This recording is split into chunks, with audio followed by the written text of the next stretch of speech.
Yes, once again, we welcome you to yet another interesting segment, yet another interesting episode of Health Matter. Like how people they take talk, they say one apple, it keep you away from the doctor. One apple a day keeps you away from the doctor. The essence of the show now to make sure say we get good well-being, now to make sure say our health day as it suppose be. In fact, wetin we dey treat sef wey be typhoid. Why not say Dr. Bati go help us pieces the matter well today? Now still talking about cleanliness in our environment. Good morning, Dr. Bat. Good morning, Chief. How you doing, sir? I'm fine. How family and the patient? Pleased to be with you once more. Well done, sir. Good morning, doctor. Yeah, same with you. Good morning. Good morning, sir. Pleased to be with you once Same again. here. Yeah. Good morning, viewers at home and around the world. My name is Dr. Bartholomew Tochukwu Febulam. I'm the Medical Director of Grace Valley Medical Center. Yes, we are still on the topic we started 3 weeks ago, talking about no other topic than the all-important typhoid fever, also known as enteric fever. Okay, it is a disease entity that is made up of not just typhoid fever as well as paratyphoid fever. But before we go deep into typhoid today, because now today we go pieces everything.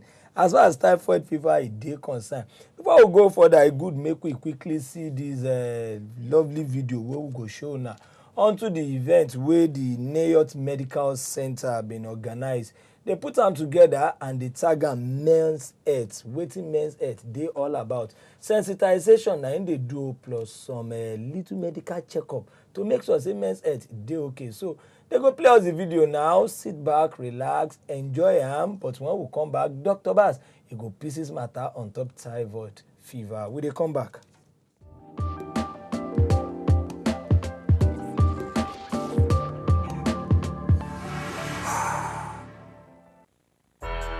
Your number one source for all confirmed stories about celebrities, good gist, rumor, stories about, and many more that entertains your stream on Waparazzi. This is Waparazzi on WAP TV.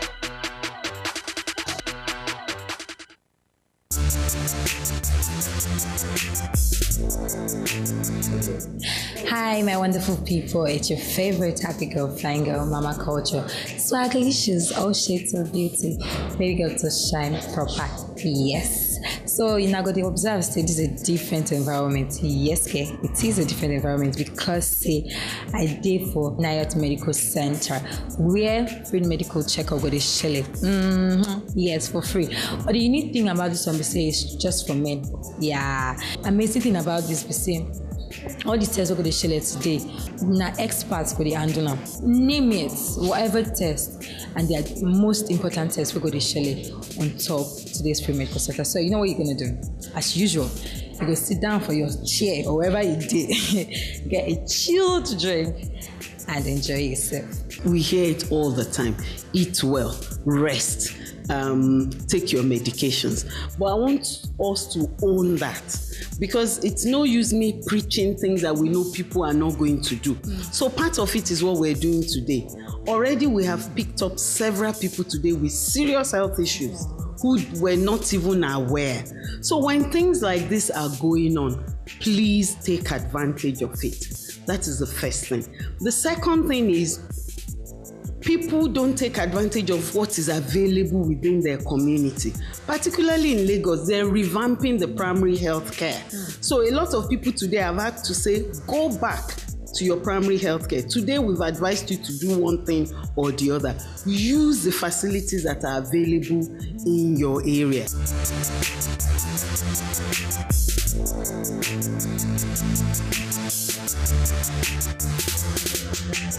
How you feel about this King with the shell today? It's fine. I like the way they're taking care of everybody. Yes. You don't attend something like this before? You don't go for any free medical checkup before? No, I've never been like this before. This is my first time. This is your first time, and you like it? Yeah, I like it. So you want me to continue, Abu? Yes. Let the masses know that nobody needs to be blind, but there are certain conditions that can cause blindness, no matter your age. Some people are born blind, some people can develop blindness. There's no hard and fast rule, but everybody should have their eyes checked. Another advice about the eye. it was a mistake for me to go and buy a glass along the roads. Yeah. That I don't know how it will affect my health. So for now, I think it's a mistake. Anybody that is hearing me, the person should know that if you have a health problem, go to the ear optician to sort out your problem.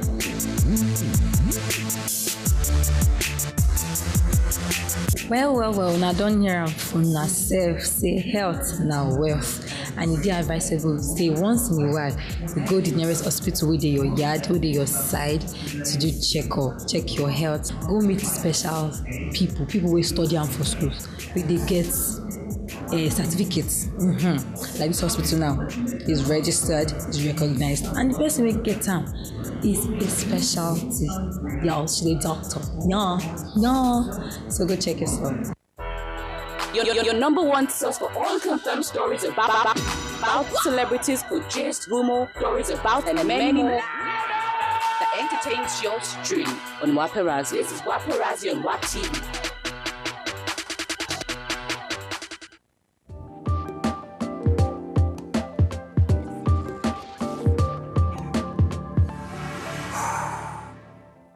Health matter na serious matter o. That na why we dey always get Dr. Bat Ufegbunam every Saturday to come teach us and enlighten us on top we health matter. You fit also advertise your product and services on top we show wey dey help people.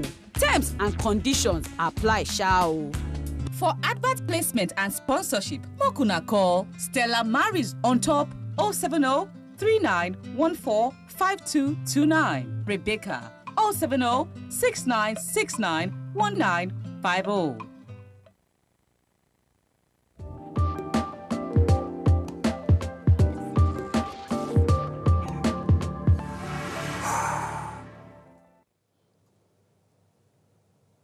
Okay, Niyot Medical Center, we don't hear things for ourselves, and you don't hear the salient things starting from within the CEO being talk. Say make we try, make we assess the primary health care center within our area.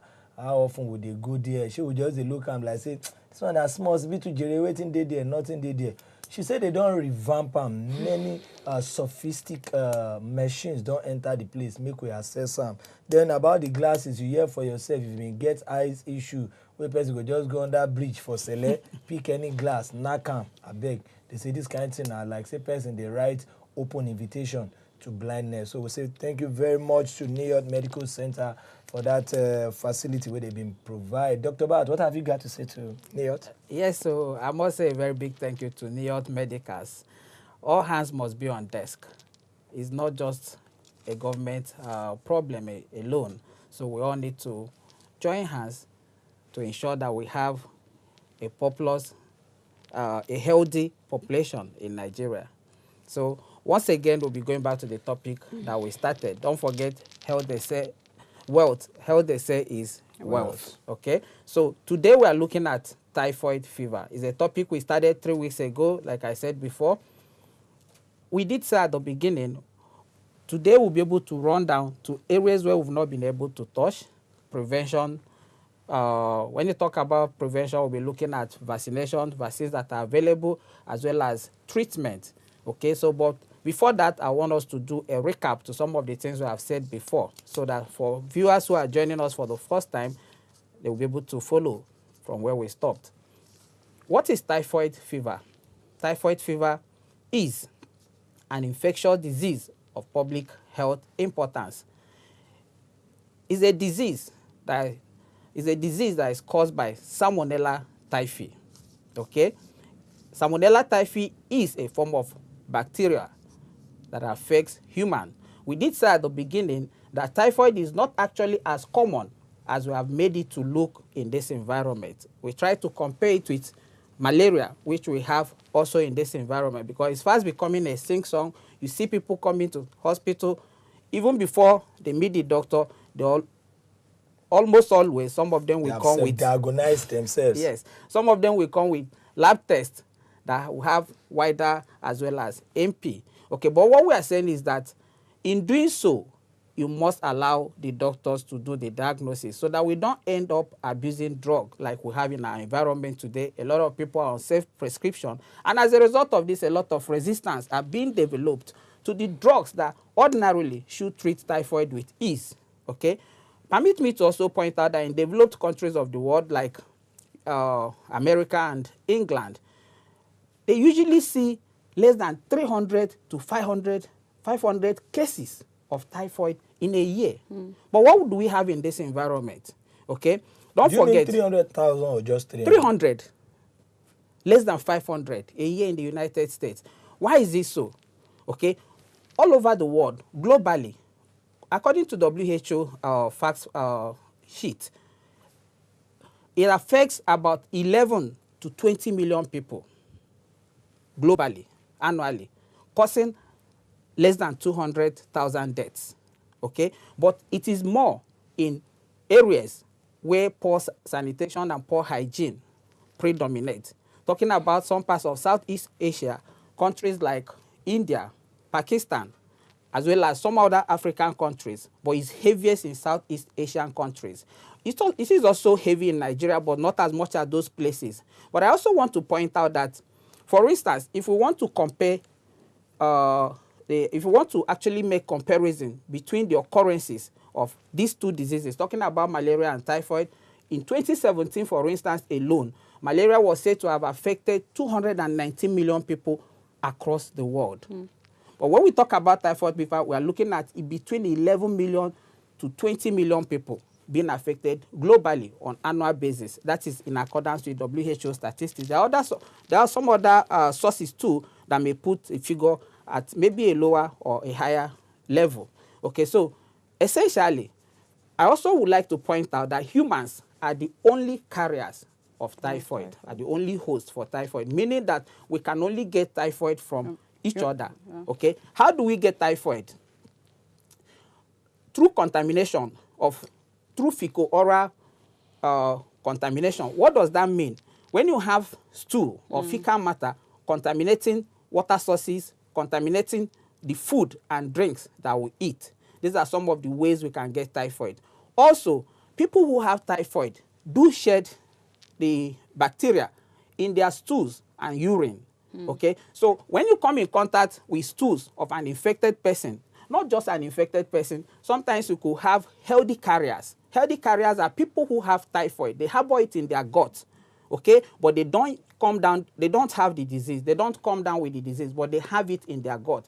By their gut, I mean their intestine. So you have this disease, they have this disease in their intestine, but they don't come down with the disease, okay? We're going to see a wonderful story of one of the discovered, or the first woman that was discovered to be a healthy carrier of typhoid fever in the US. So we'll see the video clip in the course of the presentation. But this set of people can actually shed this bacteria in their stools and urine over years, not just months. Okay, so you can actually not say who is a chronic carrier or who is a healthy carrier of typhoid. When you say Any of us seated here, sir, when you say they can shade, that word shade, can pass it out in stool. Okay, they can pass it out in stool and urine. Okay. Okay, so now when we have, you can agree with me that a lot of houses, at least if we use Lagos as a yardstick, a lot of houses in Lagos have their soakaways channeled into the gutter. This ideally shouldn't be so. So whenever there is rainfall and there is flooding, these microorganisms that may have escaped into the soakaway are pushed into the farmland, into where we plant our vegetables and a number of other places. So if you're in the habit of eating uncooked foods like fruits, in fact, there's a motto that actually said, if you can't boil it, you can't cook it, and you can't peel it, don't eat it. Meaning that whatever you cannot boil, you cannot cook, and you cannot peel in terms of fruits or some that have nuts, you should do what? Avoid it. Don't eat it. We can't cook an apple. Yes, we can cook an apple, but we can wash it. We can wash it very well. We can also who says we cannot? We can peel the back. Some people don't actually take the back. Wow. They don't take the back. Okay, so I want us to see the video of this woman that was the first discovered healthy carrier in the United States of America, and then we'll come back. Thank you very much. I'm sure the technical department will help us out.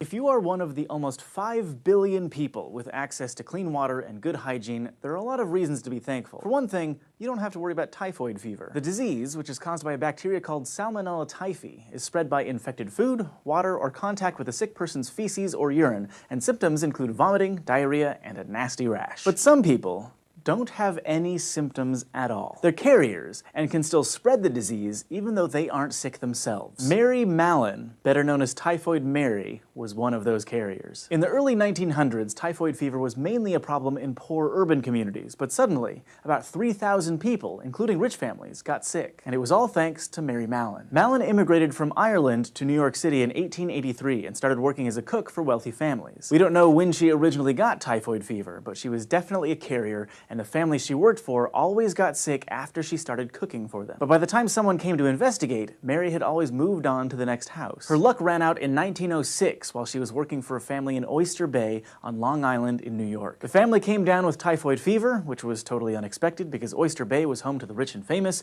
and typhoid was considered a disease that mainly affected the poor. So the house's landlord hired George Soper, a freelance sanitary engineer, to find the source of the outbreak. All the water sources in the house turned up clean, and Soper eventually started to look into Mary's employment history. 7 families she'd worked for, a total of 22 people, had reported cases of typhoid fever, including one girl who had died. It didn't take Sherlock Holmes to put the pieces together.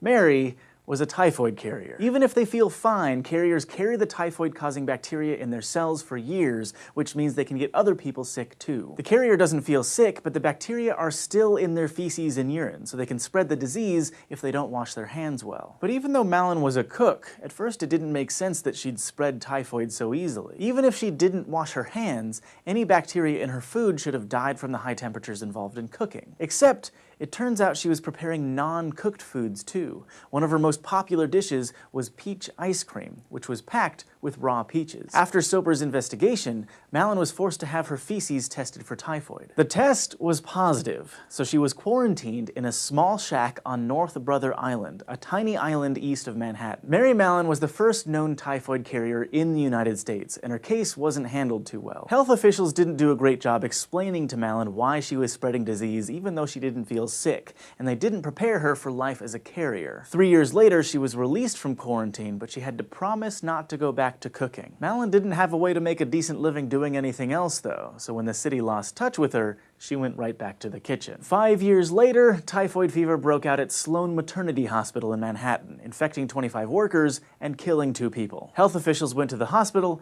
and found Mary Mallon working there as a cook under a new name, Mary Brown. So she was taken back to North Brother Island, where she was quarantined for more than 23 years until she died in 1938. Even though Typhoid Mary was the first known typhoid carrier in the US, she wasn't the last. Plenty of other New Yorkers carried the disease, but since Mary had gone back to cooking despite knowing she could infect people, the public turned against her. These days, typhoid can usually be treated with antibiotics, and there are vaccinations for people who live in or travel to parts of the world where it's common. And hopefully, as we keep working to get clean water and sanitation to people who need it, typhoid fever will become less of a problem. Carriers are kept under close watch, but as long as they aren't working in jobs like cooking, they're free to live their lives. Sadly, Mary Mallon wasn't so lucky. Thanks for watching this episode of SciShow, and special thanks to our patrons on Patreon for making it all possible. If you'd like to help us keep making episodes like this, go to patreon.com/scishow, and be sure to go to youtube.com/scishow and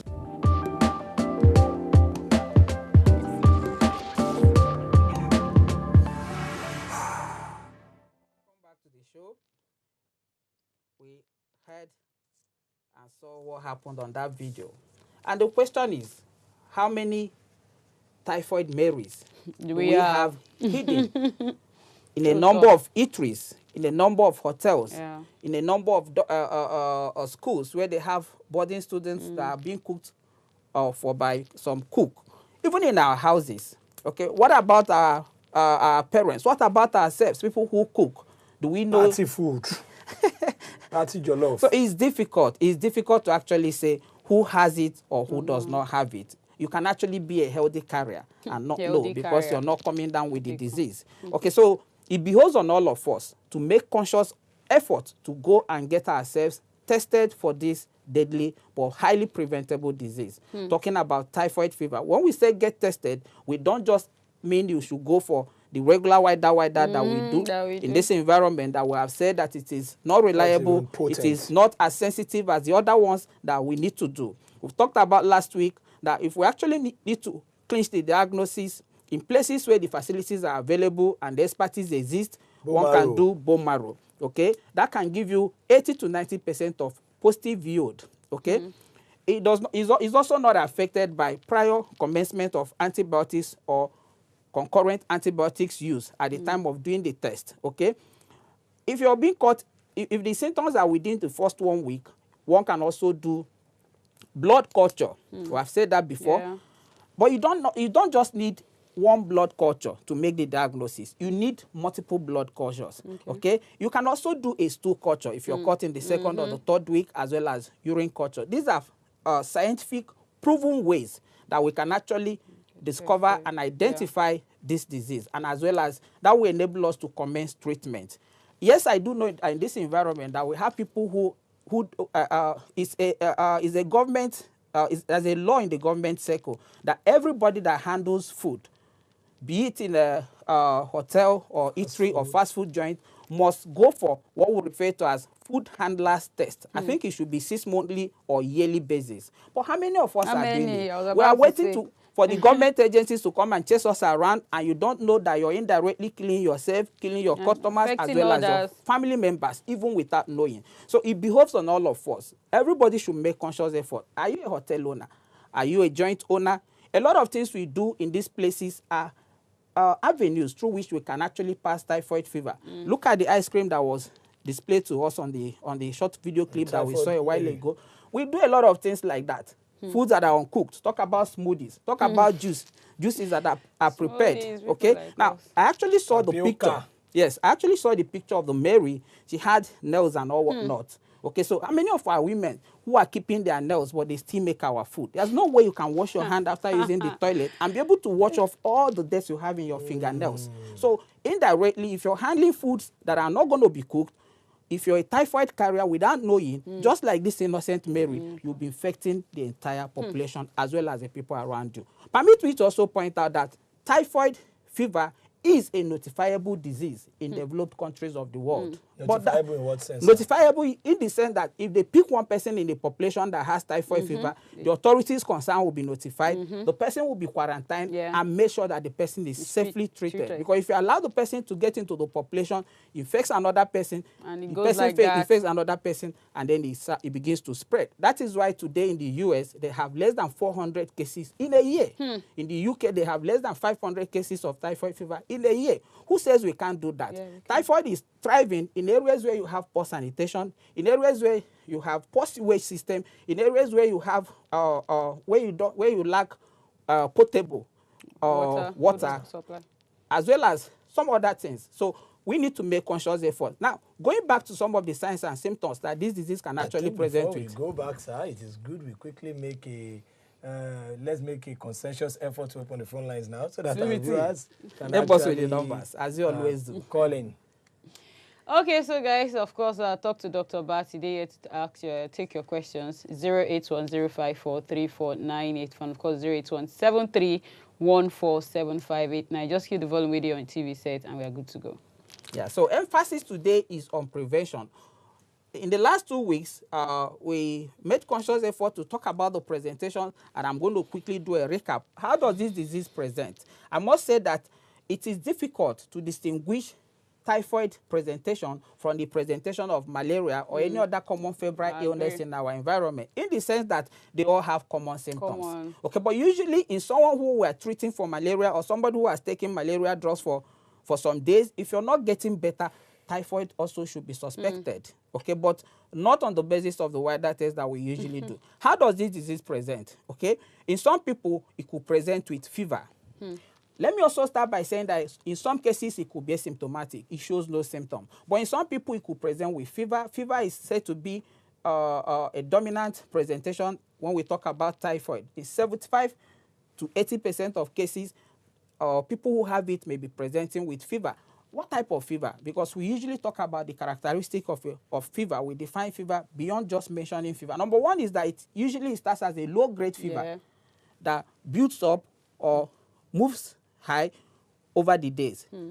Okay? So it could go as high as 40 degrees centigrade, equivalent to 104 degrees Fahrenheit by the second day. Okay? Now, this fever, usually in fever, what we have is anybody who has a febrile condition or who has a high temperature usually will have high pulse. The pulse will be higher than normal. But in typhoid, it is different. Instead, the pulse comes down. When the person is febrile, very febrile, the pulse still comes down. It's not as high as it should be. We'll refer to that as relative bradycardia. The person could also have headache. The person could also have rash on the trunk, which may not be clearly visible in blacks. Okay, but you can find that in Caucasians. It's called rose spot. Let's take Peter from Niger. Peter, good morning. Good morning. How is today? We thank God. Thank you very much. Okay, you're welcome. Please, my wife has been having constant fever. That is typhoid fever nearly every month. Every, let me say, 2 weeks. We will go to hospital, we treat, we do this and that, do tests, yet the typhoid keeps on repeating. So I don't know what would have been the cause of that. Thank you very much, Mr. Peter. Now, talking about having a recurrence, it could be traced to a number of factors.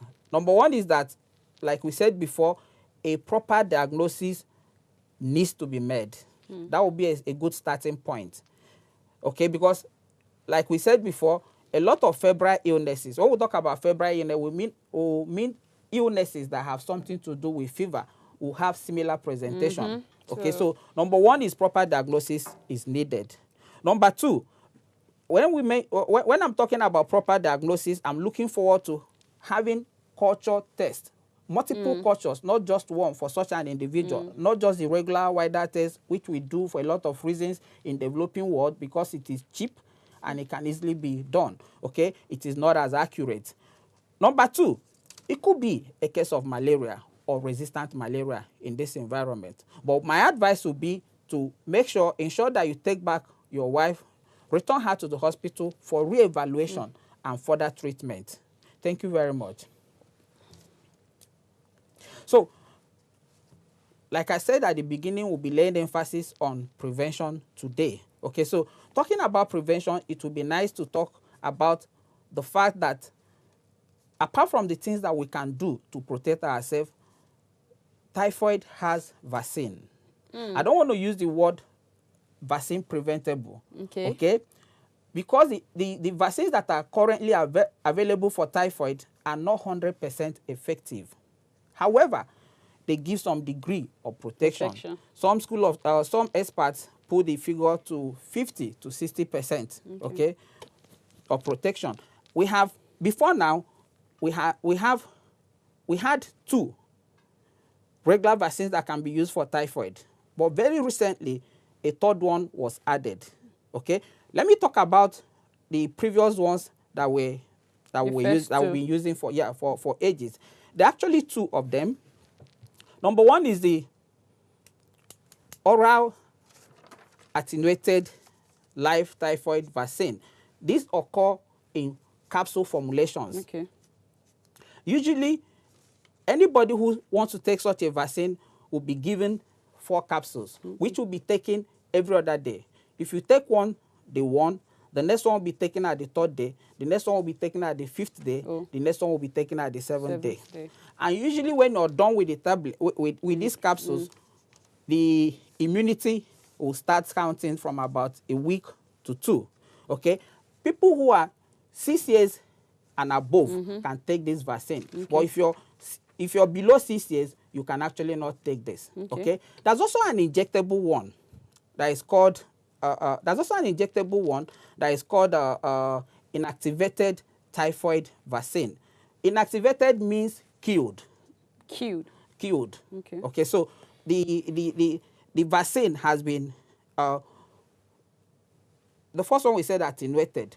That means weakened. But inactivated means killed. Okay, so this occurs in form of injection. Someone can actually take it. People who are 2 years and older can actually have this second vaccine. We have Veronica from Rivers. Good morning. Vero, how you do? I'm fine, no. Good morning. Good morning. I wanted to ask. You said without test, like in terms of doing without test, you said it's not accurate. Yes, it's not. Then what's the need of us using like the anti-sera? What is really not accurate about the without test?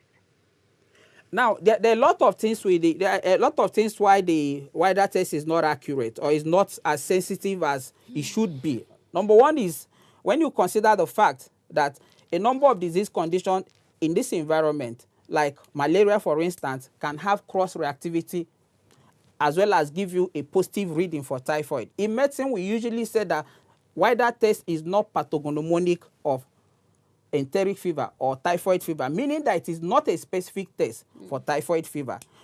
Most of the times, you can actually have false positives. Okay, it gives you a positive result, and yet truly and sincerely, this person, if you do other microbial cultures for this individual, the person may not have typhoid. And as a result of this, people who do not have the disease, it has actually led to the problem of misdiagnosis or over-treatment or over-diagnosis, which oftentimes becomes a bedrock for development of resistance to some of the drugs that we currently use today for the treatment of typhoid, which we are going to see shortly. So it is not reliable. Culture tests are preferred, like we did at the beginning. Bone marrow, blood, stool, and urine can be cultured. You need to do multiple cultures to clinch the diagnosis. Thank you very much. Yep. Now, talking about the second vaccine, which is an injectable one. Execute. Yes, it can be given to people who are 2 years and older. If you take that vaccine, you will need to take a booster dose after 5 years. Okay, that injectable vaccine too is available in Nigeria. Now, the newly discovered one, or the newly pre-qualified one by WHO, is the one that is called typhoid conjugate vaccine. Okay. This is believed to be better than the two previously existing ones, in the sense that children can take it from the age of 6 months to older adults that are up to 45 years. Okay. Let me also point out that these vaccines are not 100% efficient, like we said from the beginning. So you still need to do those things you need to do to prevent yourself from picking up the disease. Meaning that you need to wash your hand anytime you go to the loo. You need to wash your hand anytime you're coming in contact with any form of contaminated water. Okay, especially for people who cook food. Especially for people who cook food, not just in our homes, but in some eatery joints. Okay. Now, apart from that, I also want to point out that people who eat raw food, like salads, too. Okay. I think Vera is back again. Veronica. Yes, sorry, the line ended. I didn't know. Okay. Go ahead. I wanted to also ask, so in terms of this without test, if someone comes to you to ask, maybe I want to do without test, we also have to, I'm a lab scientist actually, so I'm trying to know better. I have to also advise the person to go for other tests. Are you asking? She's asking. Okay. Now, if someone comes to me as a doctor with a wider test, I won't just wave it aside. I will look at the test. Okay? Now, I do know that there's a number of increments. There's a value that I can see there that I will need to correlate with the clinical symptoms that this patient is presenting. We don't just take the wider test in isolation. And that is what we're advising against. People take it in isolation. Once they just see that red pen, I'm happy you're a lab scientist. Once they just see that red pen that sometimes some of you will use to mark it, the person sees it as danger. Okay, so the person is alarmed even before getting to see a doctor. And what betide you as a doctor, if such a person meets you and present that before you, and you're busy teaching the person that it has to be this other test or this other test, the person can actually walk away from you and go to another hospital, probably another person who can do the treatment. And unfortunately for us in this environment too, oftentimes, these people, when they go to the lab to do the test, some of them are being given prescriptions to go and buy right from the lab where they've done this test. The doctor. Okay, so they may not even get to the hospital. They will go to pharmacies and get these drugs and then start taking it. All of these are helping to fuel multi-drug resistance, which we are going to see shortly. How do we treat typhoid? Treatment. We should have asked Vero if she does that.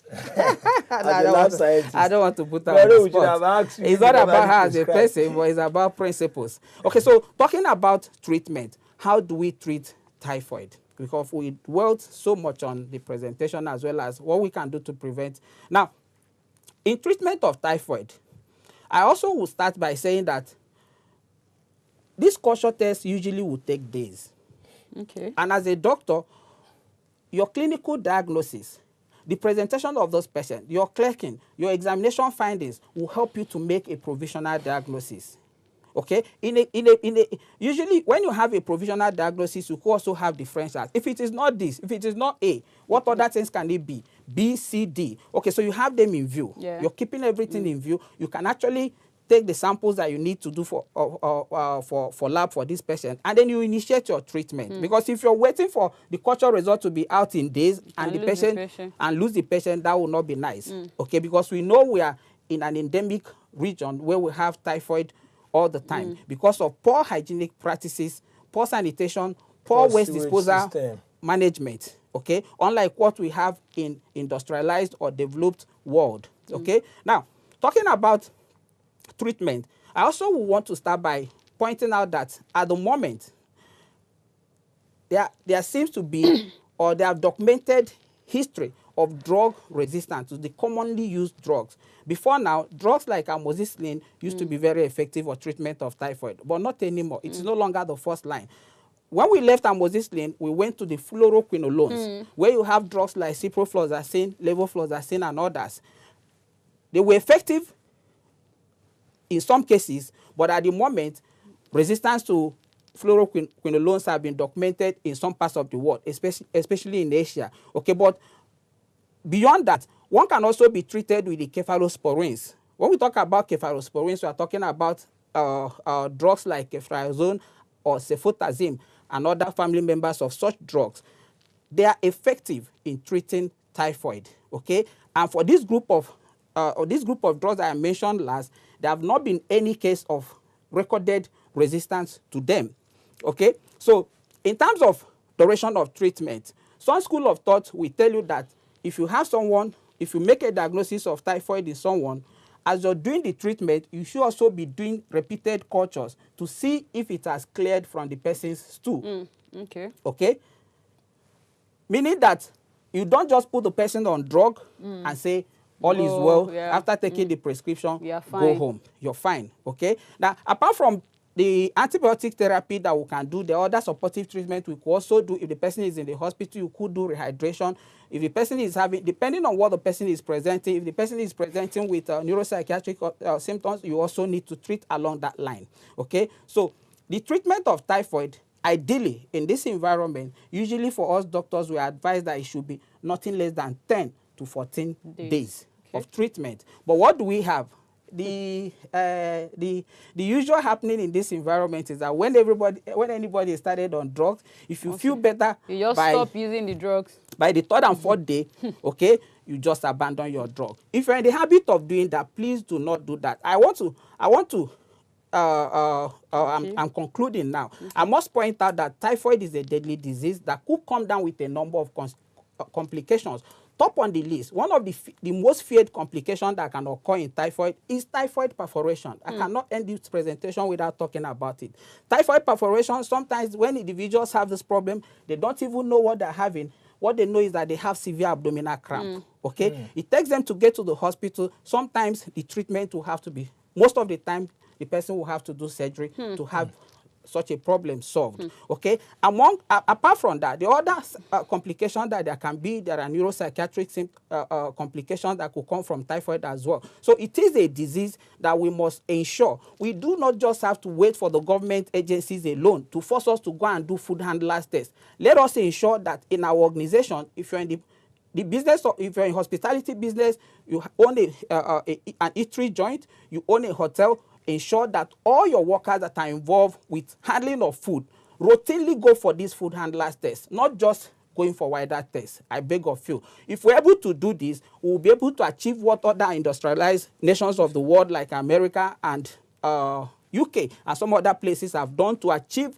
what they have now. So typhoid is a disease that we can prevent if we put our hearts to do what we need to do to have it prevented. On this note, we'll be ending the topic. I want to say... So obviously, we are starting something new next week. Yes. Okay, by next week, we'll be on another topic. Thank you very much, Dr. Bat, for the successful soft landing on typhoid. We want to believe come next week, we are definitely going to take something. Yes. Now, let me wait the appetite of our viewers at home. One particular question I'd like to ask. A brother of mine has actually gone down with typhoid before, and it's resulted into dialysis. Yes, because it probably caused a renal shutdown, kidney failure.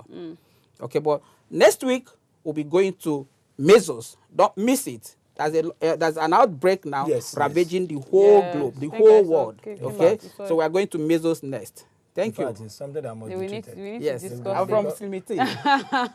From Slimity, doctor, I've learned a lot, like you said. I'm from Chief. Thank you so much, as always. You know, people like us, they take drug halfway. Once you don't wear, we abandon the drugs, we start taking it in full. Maybe now waiting they cause relapse, maybe that. So thank you so much. Thank you very much. So catch you next week. Okay, thank you very much. That'll be the end of today's episode on Health Matters. Stick with us next week when we're going to talk about measles, and I'm sure most definitely Dr. Bat go pieces. Doctor, which advice you get for our people where they watch? Because you don't talk most of people where they buy food all for of outside. Us. Okay, all of us that patronize food vendors, that take smoothie from fruit joints, sellers, that take cooked foods, salads. We should all go and do the screening. And when I talk about the screening I'm talking about is not wider, we should go for cultures. Okay. Let's have our blood, let's have our stool cultured. Multiple cultures are required to clinch the diagnosis, because for all you care, you never can tell. Can be a typhoid Mary. You never can even tell. Without knowing. Now I'm feeling guilty. I think that's the word typhoid. You never can tell. We've even seen in this part of the world where mothers actually clean their child's buttocks after excreta, and we just use only water to rinse their Some of them don't even rinse. Without what you said just made me to remember something. Okay, typhoid, there has been sexual transmission of typhoid reported in the US, but that was among men who make love to men. Okay? So on that note, we'll say bye-bye. We'll start on something new next week. Thank you, guys. 1 to 2 or 1 to 2 on top.